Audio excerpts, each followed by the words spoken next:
अगर हम स्विमिंग की सारी टेक्निक्स लाइक फ्री स्टाइल या ब्रेथ स्ट्रोक या ब्रीदिंग कंट्रोल ड्यूरिंग स्विमिंग ये सारी बातें किताबों से पढ़ लें और सीधा स्विमिंग पूल में कूद जाएं तो क्या हम स्विमिंग कर पाएंगे? शायद नहीं। और इनफैक्ट इस बात के भी पूरे चांसेस है कि शायद हम डूब जाएं।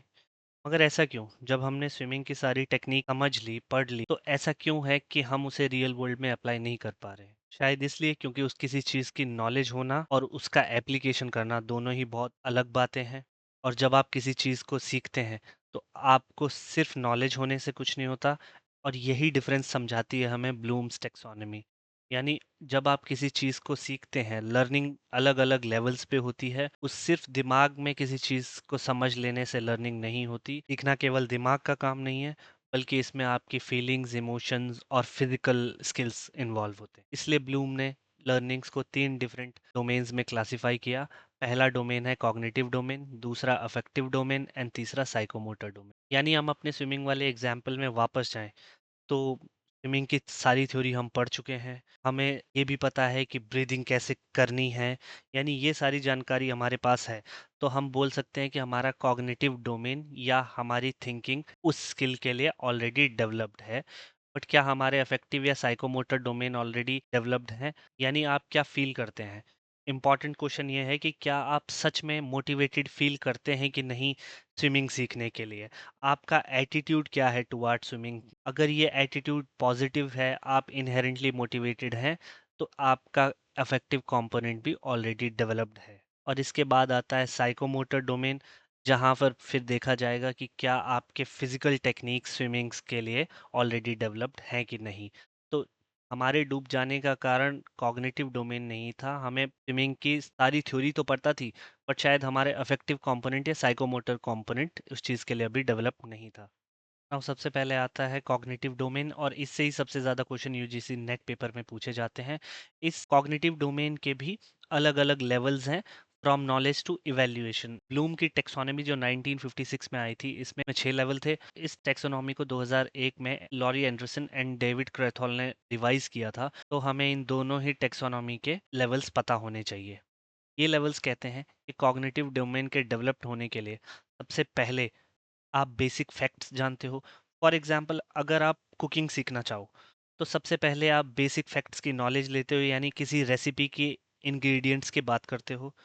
फिर इसके बाद वो इंग्रेडिएंट्स करते क्या हैं ये समझते हो, यानी पहले बेसिक फैक्ट्स जानते हो। पहला स्टेप नॉलेज, पहला लेवल नॉलेज। दूसरा कॉम्प्रिहेंशन, जहां पर आप अब इन इंग्रेडिएंट्स को समझने की कोशिश कर रहे हो। तीसरा स्टेप है एप्लीकेशन, यानी यहाँ पर अब आप रेसिपी बनाते हो। पहले आपने बेसिक फैक्ट्स जाने, नॉलेज, देन कॉम्प्रिहेंशन, यानी उनका एग्जैक्ट काम क्या है, और तीसरा आपने रेसिपी बनाई। अब रेसिपी बनाने के बाद अगला स्टेप एनालिसिस। आपने दो अलग अलग रेसिपी जो किसी चीज़ को बनाने के लिए यूज़ की जा रही हैं, उनको एनालाइज करने की कोशिश की, उनको कंपेयर किया। और इस कंपैरिजन से आपको समझ में आया इन सारी रेसिपी को मिला के एक बेस्ट रेसिपी बनाई जा सकती है, यानी नई रेसिपी क्रिएट की जा सकती है। इसे हम कहते हैं सिंथेसिस। और फाइनली आप इवैल्यूएट करते हो कि सारी रेसिपीज में से बेस्ट रेसिपी कौन सी है। ये स्टेप है इवैल्यूएशन। ये इनमें से कोई सा भी स्टेप्स आपसे पूछा जा सकता है, पहला कौन बाद में कौन। तो इसके लिए निमोनिक है KCA2SE। K for knowledge, C for comprehension, A2 यानी application and analysis, S for synthesis and E for evaluation. Now इस टेक्सोनॉमी को Lorin Anderson and David Krathwohl ने 2001 में रिवाइज किया। एंड इसे याद रखने के लिए निमोनिक है आपके पास RUA2EC। Remember, understand, apply, analyse, evaluate, then create. यानी सबसे पहले आप बेसिक फैक्ट्स को याद करते हो। नॉलेज का भी मतलब फैक्ट्स को याद रखना है। ओनली नाउन्स को वर्ब में कन्वर्ट कर दिया, यानी remember first, then understand, basic ingredients को समझोगे आप। देन आप रेसिपी बनाओगे, application is same, apply. Analysis, यानी आप डिफरेंट रेसिपी को कंपेयर करोगे। नाउ इन दोनों टेक्सोनॉमी में डिफरेंस ये है, जो सिंथेसिस का मतलब भी क्रिएशन होता है, इसको लॉरी एंडरसन और डेविड क्रैथहॉल ने टॉप में रखा है, जबकि ये सेकंड लास्ट था ब्लूम की टेक्सोनॉमी में। तो इस सिंथेसिस का यानी क्रिएशन लेवल जो है टॉप लेवल है, यानी आप एक नई रेसिपी तब क्रिएट कर सकते हो जब आपने डिफरेंट रेसिपीज को इवेल्युएट किया हो। तो इवेल्युएशन टॉप पॉइंट है बेंजामिन ब्लूम की टेक्सोनॉमी में, बट रिवाइज टेक्सोनॉमी में क्रिएशन है टॉप पे। तो ये सारी हायरार्की आपको पता होनी चाहिए। के लिए निमोनिका है आपके पास RUA2EC। Remember, understand, apply, analyse, evaluate and create. Now एक बार कॉग्निटिव डोमेन डेवलप हो चुका है, आपके पास बेसिक नॉलेज स्किल है, बट आपकी फीलिंग या उसका एटीट्यूड कैसे डेवलप्ड होता है। तो सबसे पहले लेवल है रिसीविंग, दूसरा responding, valuing, organizing and then characterization. यानी अगर हम फिर से अपने स्विमिंग वाले एग्जाम्पल पे जाएं, तो अगर आपको स्विमिंग से रिलेटेड वैल्यू डेवलप करनी है, उसको रियल सच में अप्रिशिएट करना है, तो सबसे पहले आप उस चीज से रिलेटेड अवेयरनेस लाते हो। यानी सबसे पहले आपने कोच की इंस्ट्रक्शन सुनी, उसके बाद आपने इन इंस्ट्रक्शन के बेसिस पे प्रैक्टिस की, यानी रिस्पॉन्डिंग। तो रिसीविंग इज फर्स्ट लेवल जहां पर अवेयरनेस इंक्रीज हुई।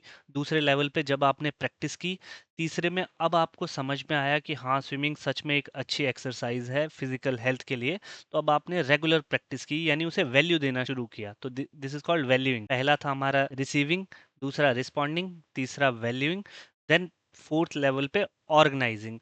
अब आपने अपने ओवरऑल शेड्यूल के अंदर स्विमिंग को ऑर्गेनाइज कर दिया या इंटीग्रेट कर दिया, यानी स्विमिंग को और सारी एक्टिविटीज के अंदर एक इंपॉर्टेंट पार्ट दे दिया। And finally is characterization. ये हाईएस्ट लेवल है जब आपने इस चीज को इंटरनलाइज कर लिया कि स्विमिंग एक इम्पॉर्टेंट कंपोनेंट है आपकी लाइफ का, आपके डिसिप्लिन का। तो इसके लिए निमोनिक है हमारे पास R2 वोक।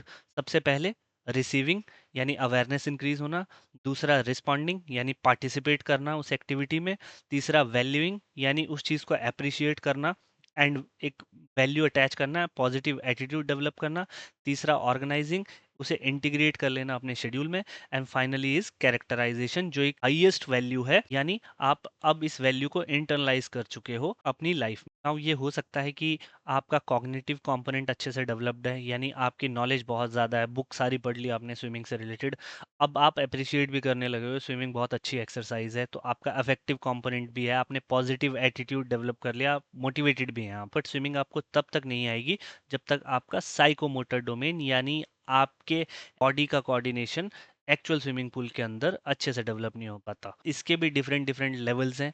ऑल्दो ब्लूम की ओरिजिनल टेक्सोनॉमी ने केवल साइकोमोटर डोमेन को आइडेंटिफाई किया था, और लेटर ऑन कुछ और साइकोलॉजिस्ट ने इस साइकोमोटर डोमेन को डेवलप किया था। फॉर एग्जांपल RS दवे इस डोमेन को डेवलप किया। इसके साथ ही साइकोमोटर डोमेन में आपको सिम्पसन की टेक्सोनॉमी पढ़ने को भी मिलेगी। साइकोमोटर डोमेन के डिफरेंट लेवल हैं। पहला लेवल IM पैन निमोनिक है, जिससे आप याद रख सकते हो: imitation, manipulation, precision, articulation and naturalisation. Imitation का मतलब होता है नकल करना, यानी सबसे पहले आप स्विमिंग सीखते हैं, अपने कोच को देख के उनको कॉपी करने की कोशिश कर रहे हो। अभी आपको स्विमिंग करनी आई नहीं है, एकदम स्टार्टिंग लेवल, तो आपने उन्हें कॉपी किया। नाउ सेकंड लेवल पे मैनिपुलेशन, यानी अब आपको समझ में आ रहा है कि सब लोग ऐसे ही स्विमिंग करते हैं, प्रैक्टिस शुरू की है आपने, और ब्रीदिंग टेक्निक्स को प्राइमरी लेवल पे कर रहे हैं, यानी करने की कोशिश कर रहे हैं, मैनिपुलेशन। इसके बाद है precision, over the period of time. अब आपने बॉडी पोजीशन को अपनी करेक्ट कर लिया, और थोड़े से ब्रीदिंग टेक्निक्स को भी समझ लिया। This is called precision. इसके बाद आता है आर्टिकुलेशन। अब आप सारी की सारी चीज़ें स्विमिंग करते हुए कैसे ब्रीदिंग करनी है, कैसे अपने फीट्स को मूव करना है, हाथों को कैसे मूव करना है, ये सारे छोटे छोटे स्किल्स जो अलग अलग आपने सीखे होंगे, इसको कंबाइन करने लगे हो। This is called articulation. और इसके बाद आता है हाईएस्ट लेवल पे नेचुरलाइजेशन, जहाँ पर अब आपको सोचने की ज़रूरत नहीं पड़ती, कॉन्शियसली आपको कुछ भी सोचने की ज़रूरत नहीं पड़ती। आप स्विमिंग पूल में जाते हो, आपका ओवरऑल साइकोमोटर डोमेन इतना डेवलप हो चुका है कि आप नेचुरली, या आपके लिए बहुत ज़्यादा स्वाभाविक हो चुकी है स्विमिंग, और बिना किसी सोच समझ के आप स्विमिंग कर पा रहे हो।